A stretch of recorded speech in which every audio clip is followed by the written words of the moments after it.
Hello, my name is Kaya Brown. This is my lab for Physics 2212. This is the lines of charge, essentially an extension of our first lab. So here are our tables of content. We have the purpose or the introduction, which just explains the basic concepts. We have the experiment itself with the original lab and results. Then we have the coding and the conclusion, which includes our discussion questions. So the purpose of a lab, we're just making a computational model using the Python, pretty much just to model as well as calculate what essentially the differences in the electric force between modeling the charges of tape as a point charge versus modeling it as a line of charge. So here are our concepts. We have Newton's second law, which is force equals mass times acceleration, and then also force equals mass times gravity, and then negative downwards y position in the standard coordinate system. Then we also have Coulomb's law. So Coulomb's law is pretty much calculating the electric field between 2 point charges. And then we have K, which is our constant value, as we probably all know now. So we have a new equation here, which is essentially calculating the electric field of a rod. So we have E rod here, and essentially this is supposed to be the main equation we're going to use to calculate the electric force, essentially just through rearranging and manipulating the equation to solve for Q, which is the charge of the piece of tape, which is pretty much the entire purpose of this experiment. And then lastly, we have our electric force calculation, which is F equals Q times the electric field. So our list of assumptions, we're assuming there is no air resistance, or it just doesn't play a pivotal role in this experiment, which is not quite the case in real life. And then we also have the U-tape being above the system.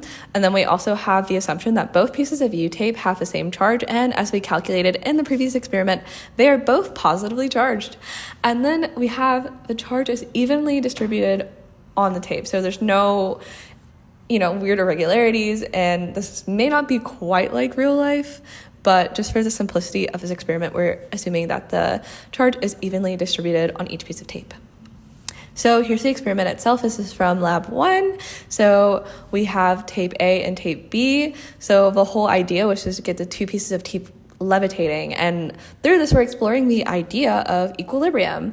So the gravitational force is equal to the electric force when they both cancel out. So the gravitational force is going down and electrical force is going up, and they cancel each other out. So we can also see that the tape is above the system, and then the system here is at position A, and then the surroundings for my particular experiment, I modeled this at my kitchen table. So our lab 1 results are, as you can see here, we calculated the lake, the mass, as well as the separation distance when we had the two pieces of tape levitating from each other. We also have the gravitational force calculated here, which is F equals mass times gravity. So we calculated that, and then we also calculated the magnitude of the electric force. So we figured out that they're both the same. They need to cancel out and be in equilibrium so that they actually float between each other. And then we also have, as I explained previously, rearranging the electric field equation for the rod. We get Q, we're solving for Q, and we get this value, which is the charge of the tape.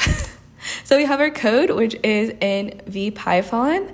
So we have this here. We essentially just rearrange one of the base codes to get everything and put in our found values, the gravity, the mass, our Q value that we have calculated, the distance between the two pieces of tape, and we model both of the pieces of tape in Python, and we also calculated the electric force, and we also calculated the electric field and the gravitational force, so we can make an accurate computational model. So as you can see, here it is, and it pretty much shows you the magnitude of the electric force and the magnitude of the gravitational force, and as explained previously, they equal to each other. So comparing the experiment and the simulation, so this kind of leads into our discussion questions. As you can see here, what if you modeled each of your tapes as a single point charge like in the previous lab? So if we can see, the point charge is magnitude smaller than the line charge here, and they're just completely different charges because one is more accurate to like a real life situation where one just kind of assumes that the charge is just 1 point. So they differ because one is like a line of charge, and this one I believe is more accurate because in real life a charge wouldn't just be a singular point, it would just go throughout the piece of tape, but for simplicity of the first lab we calculated as a single point charge. So our physics errors are improper measurement of the tape, separation distance, the U-tapes being incorrect sizes, and accidental contamination. All right, thank you guys, this is the end.